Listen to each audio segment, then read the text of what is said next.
La pesadilla que soñaba una y otra vez terminó volviéndose realidad. El sueño empezó cuando yo tenía 11 años. No era especialmente violento, no había monstruos, no había sangre. Y aún así, me despertaba llorando. Siempre era el mismo, siempre. En el sueño, yo caminaba por un pasillo largo. No sabía dónde estaba. No era mi casa. No era un lugar que me hiciera sentir segura. Pero tampoco me resultaba extraño. Yo sabía en el sueño que ya había estado ahí. Las paredes eran claras, el suelo frío, helado, y las luces demasiado blancas, como de tienda, como si nunca se apagaran, como si la intensidad de la luz siempre estuviera a tope.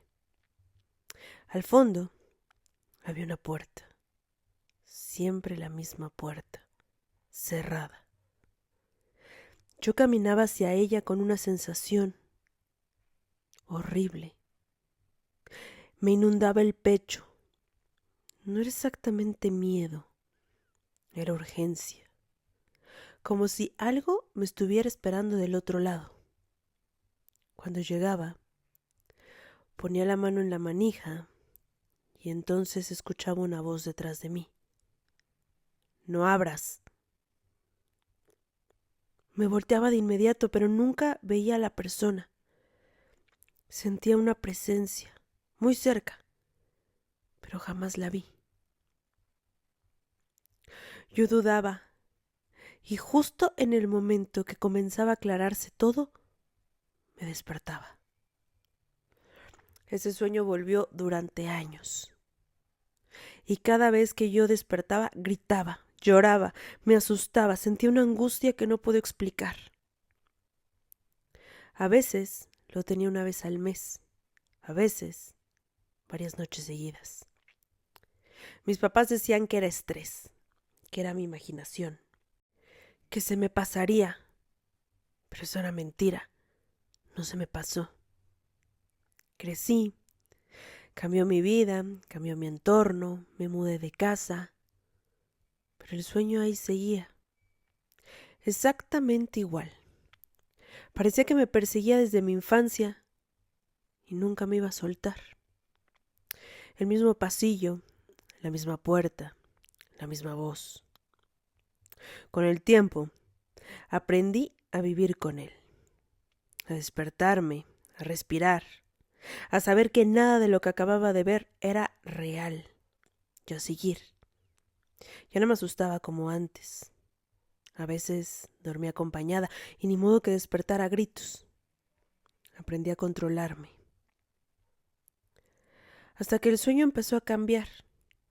O quizás era mi percepción porque también fui creciendo. Pero no, estoy segura que sí cambió. Una noche, dentro del sueño, al acercarme a la puerta, noté algo nuevo. Una placa metálica con un número, 317. Esa noche sí me volví a despertar sudando, con el número clavado en la cabeza. ¿Qué significaba 317? Muchas veces ya me había cuestionado por qué ese sueño simplemente no se alejaba, por qué no me dejaba vivir en paz. Intenté de todo: tarot, medium, cartas, que me leyeran el café, absolutamente de todo. Pero siempre me decían algo que no era real, un paliativo, algo para que yo me tranquilizara, hasta que el sueño volvió a aparecer. Esta vez, ese número, 317. A la mañana siguiente, lo olvidé. Bueno, eso creía. Días después, en el trabajo, me asignaron un proyecto nuevo.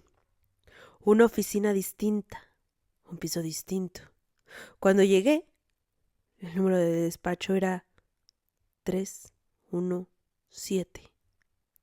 Sentí una incomodidad absurda. Al principio hasta me reí. Es una coincidencia. No puedo parar mi vida, ni mucho menos tener miedo por un sueño. Simplemente el número coincidió. Pero esa noche el sueño volvió. Y ahora la puerta estaba entreabierta. La voz volvió a hablar, esta vez más claro, más firme. Ya casi, dijo. Ahora sí desperté con el corazón desbocado. Por primera vez en años me había hablado. Esa puerta estaba entreabierta, ya casi, 317. ¿Qué significaba? Las semanas siguientes fueron peores. Cada vez el sueño comenzaba a cambiar más. Empecé a notar cosas del sueño en la vida real. Era como si de repente el sueño y la realidad ya no tuvieran distinción. Ya no necesitaba irme a dormir para verlo porque en mi día a día allí estaba. El pasillo del edificio donde trabajaba se parecía. El tono de las luces en esa oficina idéntico. El eco de mis pasos que yo escuchaba en cada uno de los sueños también. Todo era demasiado parecido y mi vida era despertarme, ir a la oficina que parecía el sueño, regresar a casa a dormir y de nuevo el sueño. Una tarde me quedé sola en el piso. Casi todos se habían ido porque era un día festivo. Yo genuinamente no quería volver a casa. ¿A qué? ¿A descansar? Yo no sabía lo que era el significado del descanso. Dormir para mí era terrible. Así que prefería quedarme trabajando. Pero también ahí no la pasaba bien. En algún punto decidí que quizás debería renunciar, pero ¿qué iba a hacer? Me había costado años de trabajo poder lograr ese puesto. ¿Para dejarlo ir por un sueño? Hasta yo sabía que era una tontería. Esa tarde caminé hacia el elevador y me di cuenta de algo. El pasillo. El pasillo ya no solo se parecía. Conforme el sueño fue avanzando, cada vez se volvió idéntico. Exactamente igual al sueño. Me detuve. Me dije a mí misma que estaba exagerando y que yo misma lo estaba llevando a un nuevo nivel que no hacía sentido. La mente juega trucos, eso debe ser. La mente juega trucos. Y llevo tantos años pensando en esto que yo a propósito lo estoy uniendo con mi vida real. Pero entonces escuché una voz detrás de mí. No abras. Me giré. No había nadie. Corrí al elevador. Me fui. No dormí esa noche. ¿En qué momento esa voz había cruzado del sueño a la vida real? Quizás me estaba volviendo... no lo quiero decir. Pero mi cabeza ya no funcionaba bien. Al día siguiente decidí que yo ya no podía continuar de esta manera porque estaba perdiendo la razón. Decidí enfrentar el miedo, hablar con alguien, buscar ayuda. Fui con un terapeuta. Eso es lo más lógico. Cuando uno sabe que mentalmente no está bien, tiene que ir con un terapeuta. Le conté todo. El sueño, la repetición, las coincidencias, todos estos años de terror. Ella me escuchó en silencio, tomando notas. En algún punto me preguntó, ¿alguna vez has pensado que ese sueño no es simbólico? Entonces, ¿qué es?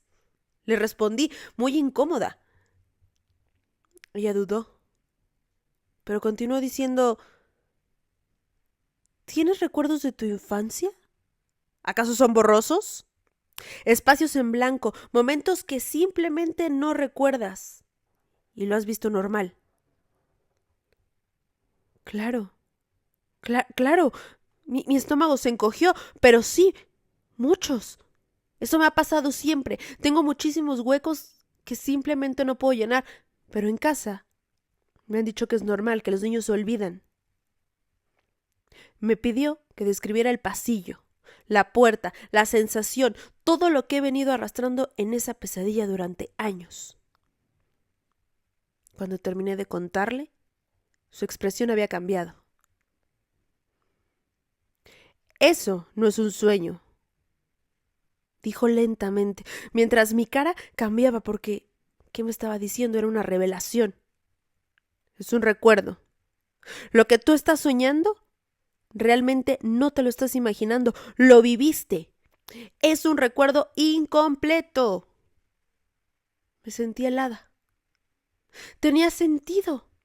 Por eso no lo podía olvidar, porque no era algo que me estaba inventando. Estaba dentro de mí. Tu mente lo repite porque no ha terminado de procesarlo, continuó la terapeuta. Las palabras cada vez me pesaban más, me estaban aplastando. ¿Pero procesar qué? Pregunté. ¿Qué se supone que tengo que entender de este sueño que me ha perseguido? Bueno, lo que diga, no es un sueño, un recuerdo. Ella cerró su libreta de golpe, me miró directo y me dijo algo que pasó y que aún tienes que recordar, porque eso no lo has cerrado. Esa tarde salí tan confundida de ese consultorio porque mis papás yo les había contado de ese sueño y jamás me habían dado ninguna claridad. Al contrario, me decían que era mi imaginación. Esa noche el sueño fue distinto. No desperté antes. Por primera vez abrí la puerta. Del otro lado había un cuarto pequeño, una camilla, luces blancas, un espejo. En el reflejo no me miraba yo. Era una niña, más pequeña, asustada y atada. Y detrás de ella había alguien. Yo de adulta. Desperté gritando, aterrorizada por lo que acababa de ver. ¿Qué es esto? Los recuerdos llegaron de golpe como una avalancha y la terapeuta tenía razón. Yo había vivido aquello. El hospital, el accidente, el coma. Yo había estado internada semanas. Había muerto clínicamente. Por minutos. El pasillo no era ningún símbolo, era real. La puerta era la sala donde me habían reanimado. Y la voz era mía. Esa voz que tanto miedo le tuve era mía. Mi mente adulta diciéndole a mi versión de niña que no abriera, que no cruzara, que no se fuera. La pesadilla nunca fue una advertencia. Fue una despedida que no ocurrió. Y entendí algo que es completamente aterrador. No todos los sueños intentan asustarte. Algunos solo quieren que recuerdes que tú ya estuviste del otro lado y que sabes a dónde vas.